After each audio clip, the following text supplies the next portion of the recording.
ವಿದ್ಯಾರ್ಥಿಗಳೇ, ನಾನಿವಾಗ ಒಂದು ಪ್ರಶ್ನೆಯನ್ನು ತಮ್ಗೆ ಕೇಳ್ತಾ ಇದ್ದೀನಿ. ಸೊ ಈ ಪ್ರಶ್ನೆ ಮುಖಾಂತರ ನಾನು ಯಾವ ವಿಷಯವನ್ನು ಹೇಳ್ತಾ ಇದ್ದೀನಿ, ಜೊತೆಗೆ ಅದಕ್ಕೆ ಏನೇನು ಉದಾಹರಣೆಗಳನ್ನ ನೋಡ್ತಾ ಇದ್ದೀನಿ ಅಂತ ಹೇಳಿ ಈ ಒಂದು ಅವಧಿಯನ್ನು ನಾವು ನೋಡ್ತಾ ಹೋಗೋಣ. ಇದು ಏನಿದು? ಹೌದಾ? ಹಾಗಾದ್ರೆ ಈ ಡಸ್ಟರ್ ಅನ್ನ ನಾನು ಈ ಮೇಜಿನ ಮೇಲೆ ಒಂದು ವೇಳೆ ಇಟ್ಟಾಗ ಇದು ಏನ್ ಮಾಡ್ತಾ ಇದೆ? ಏನ್ ಮಾಡ್ಲಿಕ್ಕತ್ತದ? ಇಲ್ಲಿರ್ತಕ್ಕಂಥ ಸ್ಥಳವನ್ನ ಇದು ಏನ್ ಮಾಡ್ತಾ ಇದೆ? ಏನ್ ಮಾಡ್ಲಿಕ್ಕತ್ತದ? ಅಂದ್ರೆ ಆಕ್ರಮಣ ಮಾಡ್ತಾ ಇದೆ ಅಥವಾ ಸ್ಥಳವನ್ನ ಇದು ತುಂಬ್ತಾ ಇದೆ ಅಂತ ಅರ್ಥ ಆಗಿದೆ. ಹಾಗಾದ್ರೆ ಈ ರೀತಿ ಸ್ಥಳವನ್ನ ಆಕ್ರಮಿಸಬರ್ತಕ್ಕಂಥ ವಸ್ತುಗಳಿಗೆ ನಾವು ಏನಂತ ಕರೀತಾ ಇದ್ದೀವಿ? ಮತ್ತೆ ಸ್ಥಳವನ್ನ ಆಕ್ರಮಿಸತಕ್ಕಂಥ ಶಕ್ತಿ ಇರ್ತಕ್ಕಂಥ ವಸ್ತುಗಳಿಗೆ ಏನಂತ ಕರೀತೀವಿ? ಎಸ್, ಕೇಳಿದ್ದೀರಿ? ಇಂತಹ ವಸ್ತುಗಳ ಬಗ್ಗೆ ಅಧ್ಯಯನ ಮಾಡತಕ್ಕಂಥ ಪ್ರಯತ್ನ.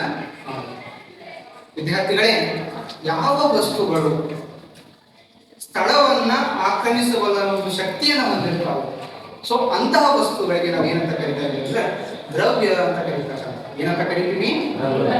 ಹಾಗಾದ್ರೆ ದ್ರವ್ಯದ ವ್ಯಾಖ್ಯಾನವನ್ನು ನಾವು ನೋಡಿದಾಗ ಯಾವ ವಸ್ತುಗಳು ಸ್ಥಳವನ್ನ ಆಕ್ರಮಿಸಬಲ್ಲವೋ ಅಂತ ವಸ್ತುವಿಗೆ ದ್ರವ್ಯ ಅಂತ ಕರಿತೀವಿ. ಹೇಳಿ ನೋಡೋಣ. ಹಾಗಿದ್ರೆ ಯಾವ ವಸ್ತುಗಳು ಯಾವ ವಸ್ತುಗಳು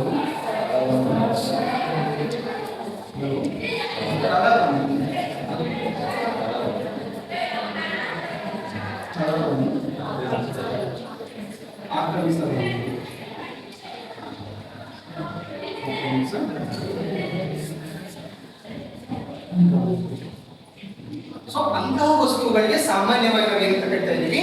ದ್ರವ್ಯ. ಹಾಗಾದ್ರೆ ಉದಾಹರಣೆಯನ್ನು ತೆಗೆದುಕೊಳ್ಳುವಂತೆ ವಿದ್ಯಾರ್ಥಿಗಳೇ, ಇಲ್ಲಿ ನಾವು ಉದಾಹರಣೆಗಳನ್ನ 3 ಭಾಗಗಳಾಗಿ ನಾವು ನೋಡ್ತಾ ಹೋಗ್ತೀವಿ. ಸೊ ಮೊದಲನೇ ಬಂದ್ಬಿಟ್ಟು ಘನ ಅಂತ ಕರಿತಾರೆ. ಮೊದಲನೇದು ಯಾವ್ದು? ಘನ ವಸ್ತುಗಳು ಯಾವ ರೀತಿ ಇರ್ತಾವ? ಒಂದು ವಸ್ತುವಿಗೆ ನಿರ್ದಿಷ್ಟವಾಗಿರ್ತಕ್ಕಂತಹ ಗಾತ್ರ, ಆಕಾರ ಮತ್ತು ದ್ರವ್ಯ ರಾಶಿ ಇಲ್ಲ, ಅದನ್ನ ನಾವು ಏನಂತ ಕರಿತಾ ಇದ್ದೀವಿ? ಘನ ವಸ್ತು. ಉದಾಹರಣೆಗೆ ಇಲ್ಲಿರ್ತಕ್ಕಂಥ ಡಸ್ಟರ್ ಆಗಿರ್ಬೋದು ಅಥವಾ ಈ ಒಂದು ಮೇಜ್ ಆಗಿರ್ಬೋದು. ಹೌದಾ? ಹಾಗಾದ್ರೆ ನೋಡ್ರಿ, ಯಾವ್ಯಾವು? ಡಸ್ಟರ್.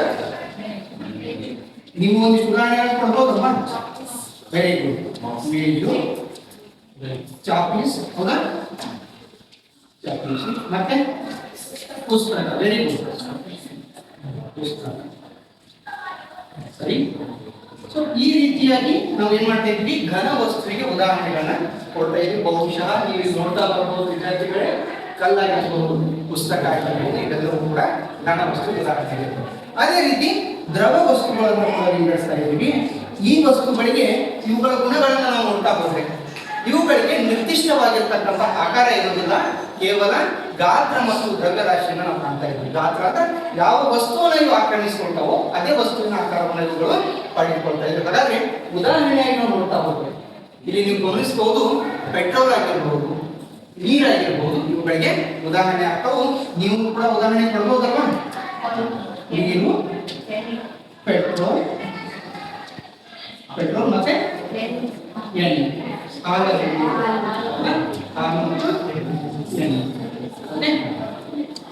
ಈ ರೀತಿ ನಾವೇನ್ ಮಾಡ್ತಾ ಇದೀವಿ? ದ್ರವಕ್ಕೆ ಉದಾಹರಣೆ ಕೊಡ್ತಾ ಇದ್ದೀವಿ. ಇನ್ನು ಕೊನೆಯದಾಗಿ ಬರ್ತಕ್ಕಂಥ ವಿಧ ಯಾವುದು? ಅನಿಲ. ಹಾಗಾದ್ರೆ ವಿದ್ಯಾರ್ಥಿಗಳು ಇಲ್ಲಿ ಗಮನಿಸಿ, ಏನಪ್ಪಾ ಅಂದ್ರೆ ಈ ರೀತಿಯಾಗಿರ್ತಕ್ಕಂತಹ ದ್ರವ್ಯಗಳಿಗೆ ಯಾವುದೇ ರೀತಿಯಾಗಿರ್ತಕ್ಕಂಥ ಆಕಾರ, ಗಾತ್ರ ಇರೋದಿಲ್ಲ.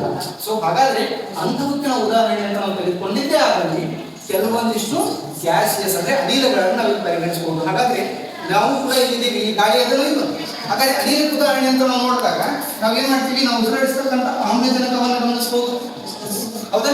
ಅದೇ ರೀತಿ ಹೈಡ್ರೋಜನ್ ಆಗಿರ್ಬೋದು, ನ್ಯಾಚುರಲ್ ಗ್ಯಾಸ್ ಆಗಿರ್ಬೋದು, ಜೊತೆಗೆ ಕಾರ್ಬನ್ ಡೈಆಕ್ಸೈಡ್ ಆಗಿರ್ಬೋದು. ಇವೆಲ್ಲವೂ ಕೂಡ ಏನಾಗಿರ್ತಾವು?